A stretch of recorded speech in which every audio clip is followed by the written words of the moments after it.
미국에 나오고 난 뒤에는 접할 기회를 잃어버리고 말았는데, 한국에 있을 때에는 왜 TV 방송에서 그 프로그램과 프로그램 사이에 뭐가 나오죠? 네, 광고들이 쭉 나옵니다. 그런 광고들을 보는 것을 참 좋아했었습니다. 손이 가요, 손이 가요, 손이 가. 뭐에 손이 간다고요? 못 들어보셨으면 새우깡이라고 하는 과자 카피로고입니다. 광고들이 참 많이 나오는데, 이런 광고들만큼 현대인들의 심리 상태를 잘 이해하는 것이 또 있을까 싶습니다. 사실 그런 광고들을 생각을 해보면 이 짧은 시간이다 보니까 제품에 대해서는 별로 소개를 하지 않습니다. 새우깡만 예로 들어도 성분이 뭐고 맛이 어떻고 이런 얘기는 전혀 없습니다. 뭐만 강조를 하죠? 자꾸 손이 간다는 이미지만 강조합니다. 맛있으니까 손이 간다는. 다른 제품들도 마찬가지입니다. 이게 어떤 상품이고 뭐가 좋고 뭐는 좀 부족하고 이런 설명들을 하지 않고 그냥 이미지만을 만들어내서 그 이미지를 가지고 제품을 구입하게 유도를 합니다. 근데 그런 광고들을 쭉 보면 현대인들이 얼마나 열심히 살아가고 있고 또 그래서 얼마나 피곤한지를 누구보다 참 잘 이해를 하고 있는 것 같습니다. 제가 미국으로 나오기 좀 전에 카드 회사 카피로고가 무엇이었는가 하면 수고한 당신 떠나라. 고생 많이 했으니까 이 카드 한 장 들고 떠나가지고 실컷 쉬었다 와라. 이런 카피로고가 있었습니다. 그때 그 카드 회사가 소위 말하는 대박을 쳤던 것으로 기억을 합니다. 이런 광고들을 보면 그래 참 내가 고생을 많이 했는데 내가 그걸 사면 좀 힐링이 될까? 내가 그렇게 하면 좀 위로가 되고 힘을 얻을 수 있을까? 그런 생각들이 들더라는 것입니다. 여러분 많이 피곤하시죠? 많이 고단하시죠? 이미 2000년 전에 우리 예수님께서 저와 여러분의 삶에 대해 잘 알고 이렇게 표현을 하셨습니다. 그래서 예수님은 우리를 향하여서 수고하고 무거운 짐진 자들이다 라고 일컬어 주셨습니다. 오늘날의 광고도 광고들이지만 예수님의 이런 표현도 우리의 마음의 상태를 정말 잘 표현하고 있는 것이 아닌가 싶습니다. 우리 몸의 상태가 이럴 수가 있습니다. 우리 마음의 상태가 이럴 수가 있습니다. 심지어 몸과 마음의 모든 상태가 수고하고 무거운 짐을 진 상태일 수도 있습니다. 과연 우리는 어떻게 해야 참된 쉼을 누리고 참된 회복과 안식을 누릴 수가 있을까요? 아마 답은 명확하게 잘 아실 줄로 압니다. 29절 말씀을 같이 한번 읽겠습니다. 11장 29절입니다. 시작. 나는 마음이 온유하고 겸손하니 나의 멍에를 메고 내게 배우라. 그리하면 너희 마음이 쉼을 얻으리니. 아멘. 예수님의 멍에를 메고 예수님께 배워야 우리는 쉼을 얻을 수가 있는 것입니다. 예수님의 멍에를 맨다는 것은 무엇보다 우리가 우리 스스로 의로워지고자 하는, 우리가 뭔가를 이루어서 하나님 앞에 아니면 사람들 앞에 인정받고자 하는 그 모든 노력들을 포기하는 것을 의미합니다. 사실 뭔가를 해서 하나님 앞에 인정을 받고 뭔가를 이루어서 사람들 앞에서 의로운 행세를 하고자 하는 것이 우리가 수고하고 무거운 짐을 지게 된 이유이기도 합니다. 저와 여러분이 신앙이 없는 상태다 가정을 한번 해보시기를 바랍니다. 왜 그렇게 열심히 살아오셨습니까?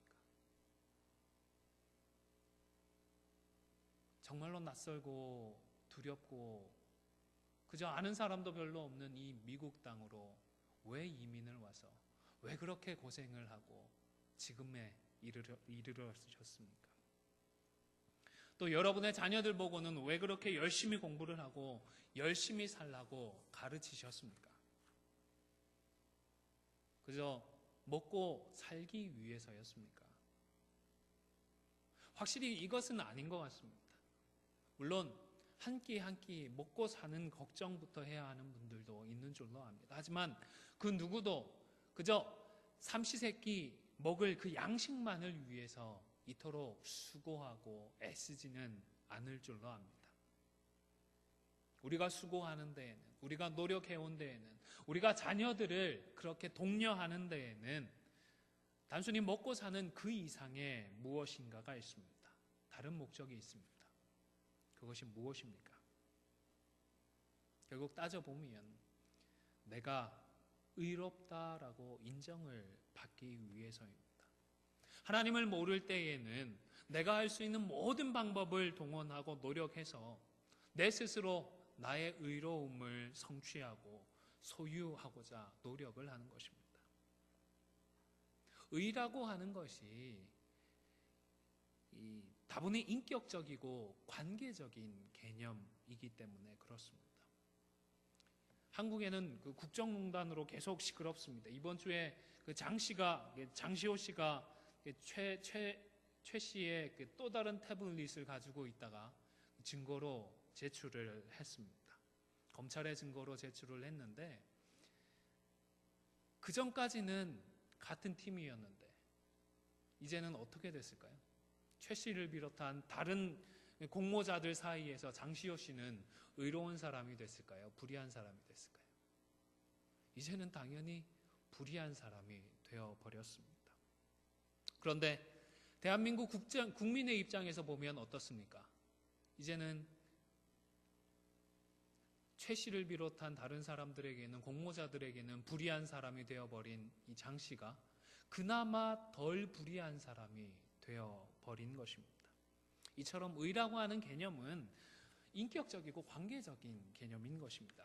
그러다 보니 사회마다 아니면 시대마다 의롭다라고 인정하는 것이 똑같지는 않았습니다. 물론 해 아래 새 것이 없다고 비슷한 것들도 있겠지만 많이 달랐습니다. 한번 생각을 해보시기를 바랍니다. 법치국가에서는 어떤 사람이 의로운 사람이죠? 법을 어떻게 하는 사람이요? 법을 잘 지키는 사람이 의로운 사람입니다. 법을 어기고 법을 무시하는 사람은 불의한 사람입니다. 그러면 왕정사회에서는, 왕이 다스리는 나라에서는 누가 의로운 사람이죠? 왕의 말을 잘 듣는 사람이 의로운 사람입니다. 왕의 말을 무시하고 그 권위를 인정하지 않는 사람은 당연히 불의한 사람이 되는 것입니다. 이 외에도 사회 통념으로 자리 잡은 의의 개념들도 기준들도 꽤 많이 있습니다. 우리 한국 사람들이 생각하는 의의 기준들은 어떤 것이 있을까요?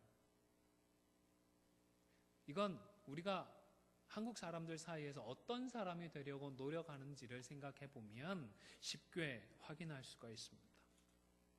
한국 사람들 사이에서는 아름다움이 의의 기준이 되어 있는 것 같습니다.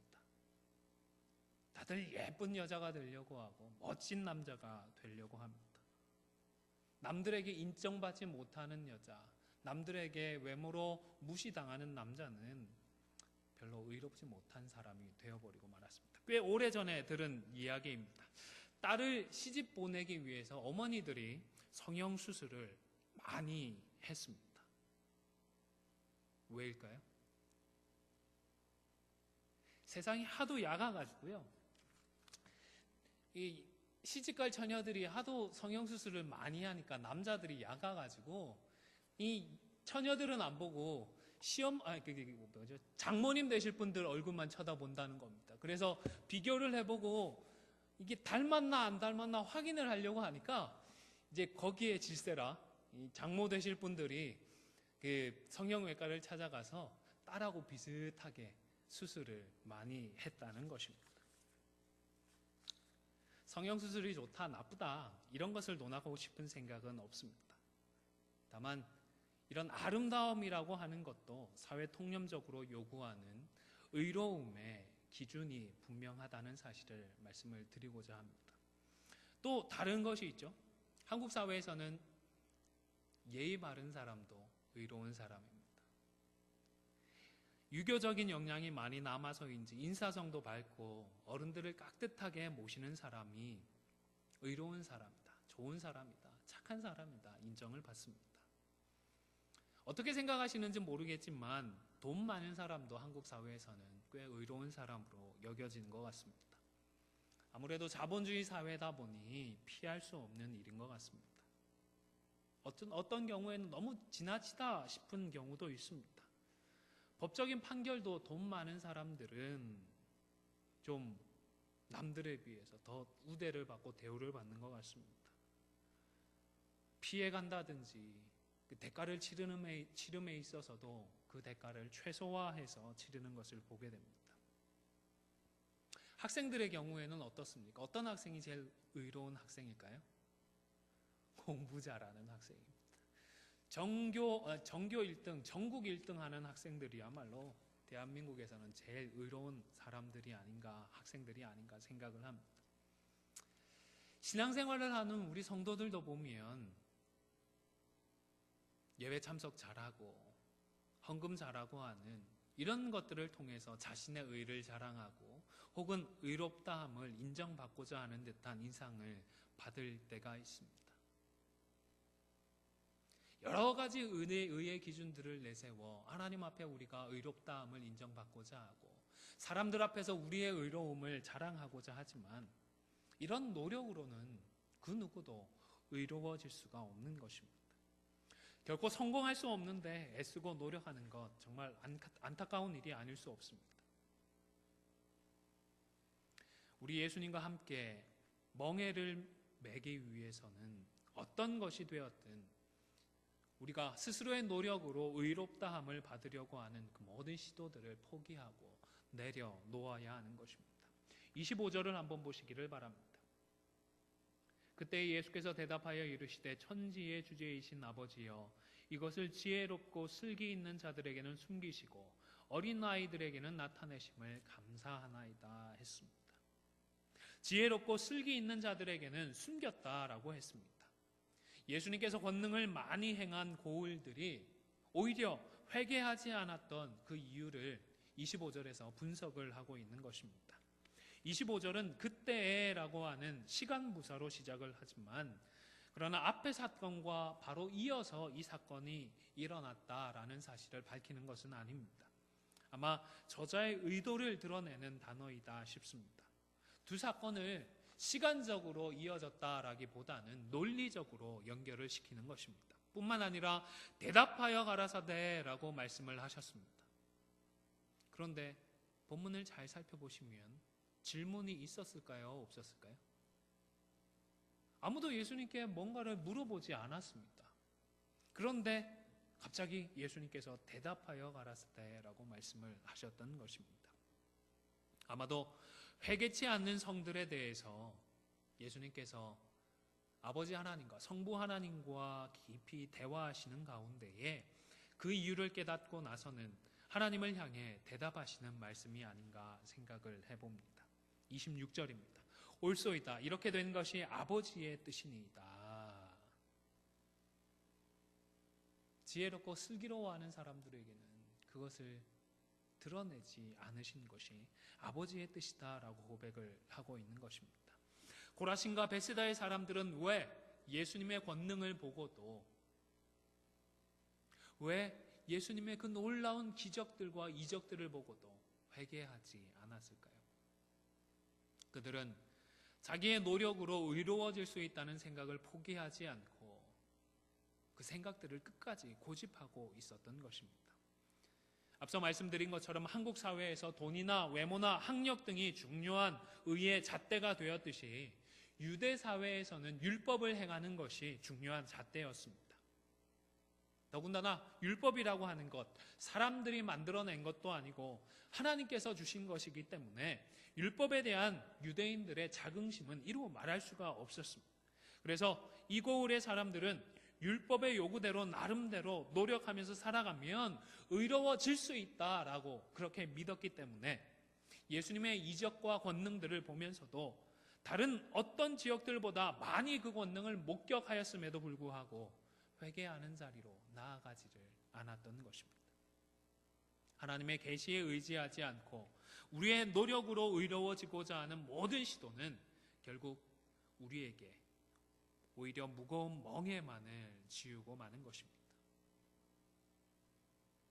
스스로 지혜롭다 생각하지 말아야 하는 것입니다. 스스로 슬기롭다 생각하지 말아야 하겠습니다. 과연 우리가 얼마나 예뻐져야 정말로 의로워질 수 있을까요? 얼마나 돈을 많이 벌어야 의로워질 수가 있겠습니까? 얼마나 예절을 바르고 얼마나 성격이 좋아져야 의로운 사람이 될 수가 있겠습니까? 얼마나 율법을 잘 따라야 의로울 수가 있겠습니까? 얼마나 신앙생활을 철두철미하게 해야 우리가 의로워질 수가 있겠습니까? 우리의 지혜대로 혹은 우리의 방식으로 의로워지고자 노력하다가는 우리가 원하는 대로 의로워지기는커녕 오히려 감당할 수 없는 무거운 멍에로 되돌아오고 만다는 사실을 우리는 꼭 기억을 해야 하겠습니다. 의로워지고자 하는 모든 노력들, 그리고 다른 사람의 의로움을 판단하고자 하는 모든 그런 시도들, 우리는 내려놓아야 하는 것입니다. 그리고 두 번째로 우리는 예수님의 멍에를 매야 합니다. 나의 멍에가 아닙니다. 우리의 멍에가 아닙니다. 예수님의 멍에를 매야 합니다. 멍에라고 하는 것, 짐승에게 무거운 짐을 부리게 하기 위해서 지우는 나무로 된 기구입니다. 근데 보통은 한국에서는 왜 쟁기 끌 때 어떻게 하죠? 소 한 마리로 그렇게 하지만 유대 지역에서는 항상 소면 소 2마리, 말이면 말 2마리 이렇게 쌍을 지어서 일을 맡겼다고 합니다. 그런데 짐승들에게 일을 시키는 정도가 아니라 멍에를 맨다라는 표현은 일종의 관용 어구입니다. 스승과 제자의 관계를 표현하는 그런 관용 어구입니다. 따라서 예수님의 멍에를 매라는 이 말은 스승이신 예수님의 가르침을 배우라는 말씀인 것입니다. 그래서 예수님은 멍에를 매라는 명령에 바로 이어서 뭐라고 말씀을 하셨죠? 멍에를 메고 어떻게 하라고요? 나의 멍에를 메고 내게 배우라 말씀을 하셨던 것입니다. 의로워지기 위한 인간적인 모든 노력들을 과감하게 벗어던지고 이제는 스승 되시는 예수님의 가르침, 그 예수님의 말씀을 따라 살라는 것입니다. 스승 되신 그 예수님의 가르침 앞으로 나아가시고 그 가르침을 배워 그 가르침대로 살아가실 수 있기를 바랍니다. 우리의 멍에가 아닙니다. 누구의 멍에요? 예수님의 멍에를 짊어져야 합니다. 그리고 마지막으로 무엇보다 혼자 짊어지는 것이 아니라 예수님과 함께 이 멍에를 매야 합니다. 예수님의 멍에가 아무리 쉽고 그 짐이 아무리 가볍다고 한들 우리가 혼자 메고자 한다면 이 멍에는 오히려 짐이 될 것입니다. 차라리 멍에 없이 나 혼자 그 짐을 짊어지는 것이 훨씬 더 수월할 것입니다. 이 땅을 살아가면서 우리는 많은 노력과 수고를 합니다. 신앙의 경주와 교회를 위해서도 많은 노력들을 하고 있습니다. 그러나 내가 혼자서 이 짐들을 짊어지려고 하는 것은 아닌지 돌아볼 수 있기를 바랍니다. 우리 예수님은 인생의 멍에를 지는 데 있어서는 둘째가라면 서러워하실 분인 것 같습니다. 말 그대로 멍에를 함께 짊어짐에 있어서는 최고 고수 중에 고수가 아닌가 싶습니다. 그런 분과 함께 하면서 그분의 코치까지 받게 되는데 이 멍에를 짊어지는 것 어려울까요? 쉬울까요? 저는 쉽다 그렇게 여깁니다. 지금까지는 그렇게 쉬운 삶을 살아왔습니다. 예수님과 함께 멍에를 맨다는 것은 예수님의 가르침대로 순종하는 삶을 의미합니다. 그래서 내게 배우라고 하신 것입니다. 반복되기는 하지만 그만큼 예수님의 말씀을 제대로 배워야 예수님과 함께 멍에를 맬 수가 있게 되는 것입니다. 내 뜻, 내 소원대로가 아니라 예수님의 뜻과 말씀을 배우고 그것들을 따라야 하는 것입니다. 그리고 바로 그때에 놀라운 일이 일어납니다. 우리의 마음이 진정한 안식과 참된 위로를 누리게 되는 것입니다. 여러분, 참된 마음의 쉼을 원하시죠? 아멘. 참된 안식을 우리 안디옥 교회 성도들이 함께 누렸으면 소원하시지 않습니까? 그 비결이 무엇이다 기록이 되고 있죠? 누구와 함께 멍에를 매야 한다고요? 예수님과 함께 매야 합니다. 마음 맞는 몇 사람과 함께 지는 것이 아니라 나 혼자 짊어지겠다 발버둥 치는 것이 아니라 우리 예수님과 함께 매어야 하는 것입니다. 이제 말씀을 마무리하고자 합니다. 삶이 고단하고 삶의 무게가 무겁다 느끼십니까? 신앙생활을 하고 교회를 섬기면서 우리가 짊어지고 있는 그 짐의 무게가 버겁다 느끼십니까? 무엇보다 내 노력과 내 수고로 의로워지고자 하는 마음을 내려놓아야 합니다. 그리고 예수님의 멍에를 매야 합니다. 나의 멍에가 아니라 우리의 멍에가 아니라 우리 주님의 멍에를 매야 합니다. 예수님께 배워야 하는 것입니다. 얼마나 오래 신앙생활을 해오셨든지 안주하지 마시고 계속해서 말씀을 배워나가십시오. 그렇게 예수님과 함께 예수님의 멍에를 메어 가시기를 바랍니다. 그리하여 참된 마음의 쉼을 얻는 저와 여러분이 되실 수 있기를 간절히 소원합니다.